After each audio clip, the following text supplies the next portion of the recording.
Amigas, amigos de Cinéfilos en Apuros, hablemos del Brutalista, esta película dirigida por Brady Corbett, que nos cuenta la historia de Laszlo, un arquitecto judío que logra huir de la guerra, escapar de la guerra para llegar a Estados Unidos en aras de construir un nuevo futuro, pero aún así preocupado porque dejó a su esposa en Europa.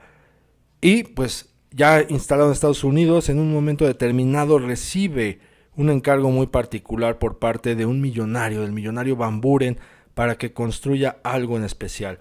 Pero esto que parece ser un futuro promisorio, un porvenir, no será tal para Laszlo.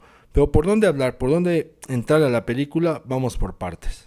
Partamos de algo muy especial, y me refiero a los créditos iniciales. Ustedes los ven o los verán y notarán que son atípicos o poco comunes, o por lo menos no parecidos en nada a los créditos iniciales que solemos ver en algunas otras películas. Y eso cuando hay créditos iniciales, porque muchas ya no lo ocupan, ¿no? Nada más apuestan por los créditos finales. Vean cómo son esos créditos iniciales. Por un lado, ¿qué es lo que nos está mostrando visualmente la cámara dentro del cuadro? Que es un autobús conduciéndose por un camino, por una ruta tranquila, serena, donde no hay ni personas ni coches alrededor, todo va trascendiendo por ahí. Por otro lado, si nos vamos a los créditos, al diseño de estos créditos iniciales, verán cómo fluyen de derecha a izquierda de nuestros ojos como espectador, como si nos estuvieran indicando algo o como si fueran en una dirección opuesta a la ruta que está tomando el camión. Ese choque, por así decirlo, o esa contrariedad en posiciones y en direcciones, además de lo novedoso que les digo que es el diseño, ya nos está diciendo algo, pero no es lo único. Hay un tercer elemento de los créditos iniciales que también juega un rol importante, la música. Escuchen ese score, un extraordinario score, extraordinaria música, pero es un score que vamos a escuchar mucho más adelante en ciertas situaciones, en ciertas secuencias que no nos van a dejar en paz, por el contrario, nos van a inquietar. ¿Y por qué nos van a inquietar? Porque ese score nos avisa que próximamente está por aparecer a cuadro el señor Van Buren, o ya está ahí y algo va a ocurrir. Entonces hay que desconfiar del señor Van Buren, nos lo indica desde que aparece prácticamente al inicio de la película y también nos lo va indicando posteriormente, pero ya desde los créditos iniciales el director Brady Corbett nos está diciendo: aquí no se confíen, aquí va a pasar algo, y desde aquí sientan esta tensión, va a haber esta tensión. Mientras uno quiere un camino, el otro va a ir por el otro, y al mismo tiempo esa musiquita les va a indicar qué personaje, qué elemento con el señor Van Buren no va a ser del todo cómodo.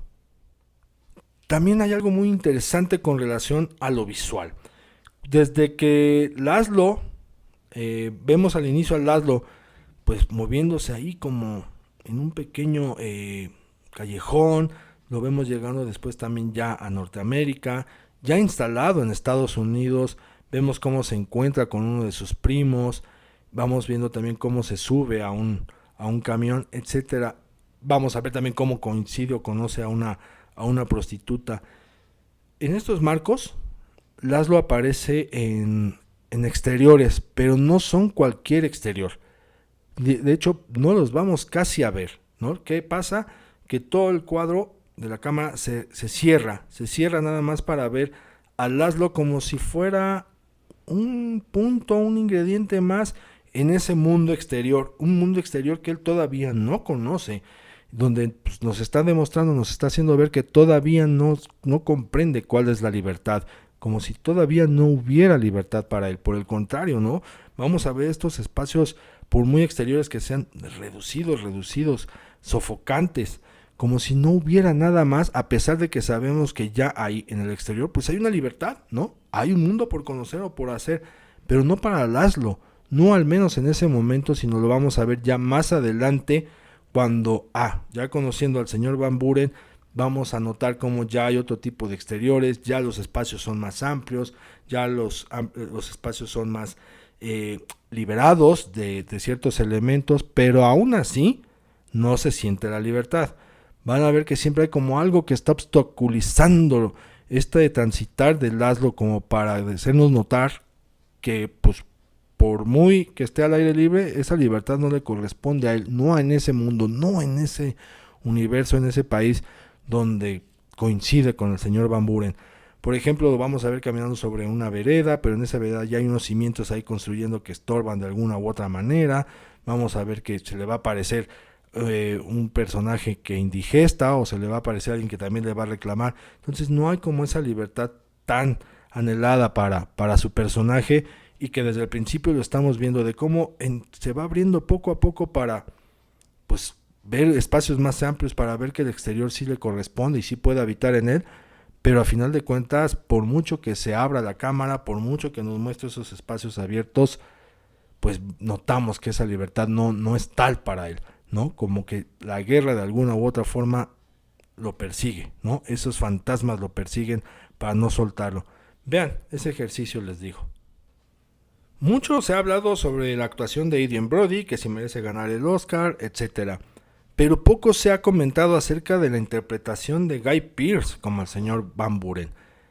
Presten atención, porque nos está mostrando a lo que significa un hombre con poder, y de qué manera lo transmite y lo manifiesta. Lo hace con algunas acciones muy especiales a lo largo de toda la película. Una película que dura casi 4 horas, pero va a tener sus momentos de claridad hacia nosotros para decirnos, hey, este soy yo, este hombre de poder soy yo, y yo voy a ser quien tome estas decisiones o quien haga estas cosas. Y se los voy a ir diciendo con algunas cositas.